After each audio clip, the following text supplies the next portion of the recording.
I grew up 40 kilometers from this stage.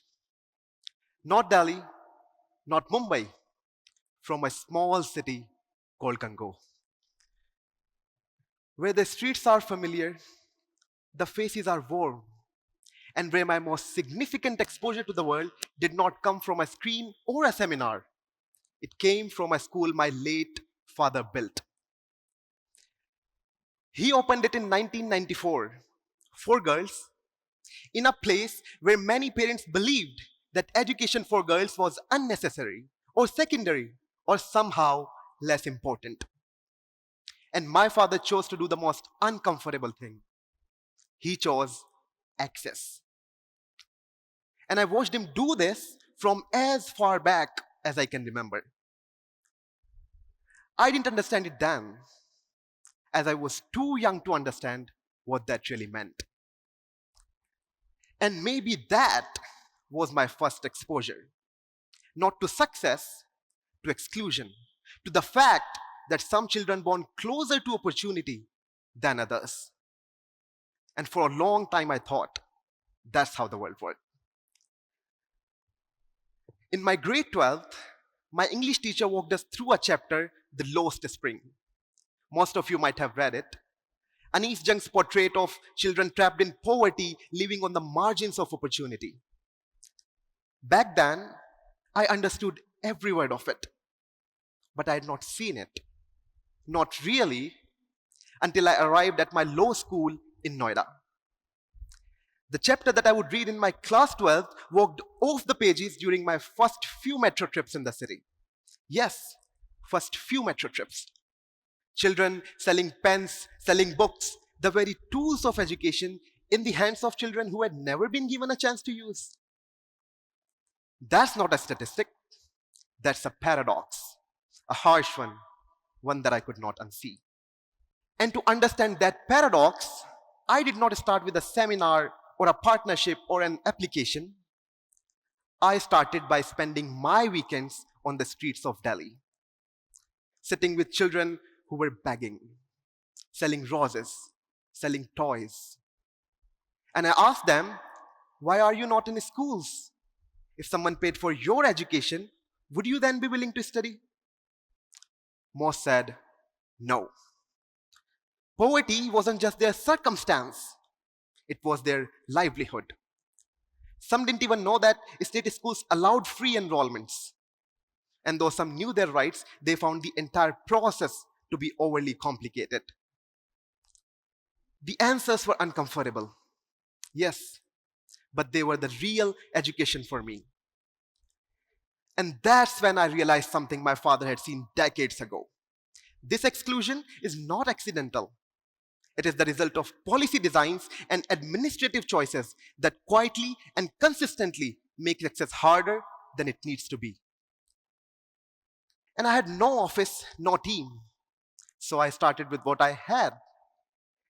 I organized a small awareness event near a slum in Noida with some of my fellows, and we explained the right to education to the dwellers therein. We even helped several parents understand how to enroll. And I have to be honest with you all. At that point of time, I didn't know if it would matter. I didn't even know if anyone would come up. And I called that project Supremacy with Literacy. But supremacy here does not mean dominance. It means making people supreme through pens and books, not leaving them behind. Then I started sending emails to institutions, to NGOs, to anyone who might listen. And I have to be honest again, the middle was not glamorous. There were emails that were unanswered. There were times of uncertainty. However, as Fatima Educational Society came on board, bringing people and reach we couldn't have built alone, Global University opened its platform and allowed us to speak to a wider audience of young people who could carry the same impact back into their own communities. The Supremacy with Literacy project became real, not because I had resources, but because I had seen something and could not look away. That project reached over 2,000 children and was later recognized through the United Nations Academic Impact Millennium Fellowship. But as the project grew, I kept hitting the same wall. I knew the law.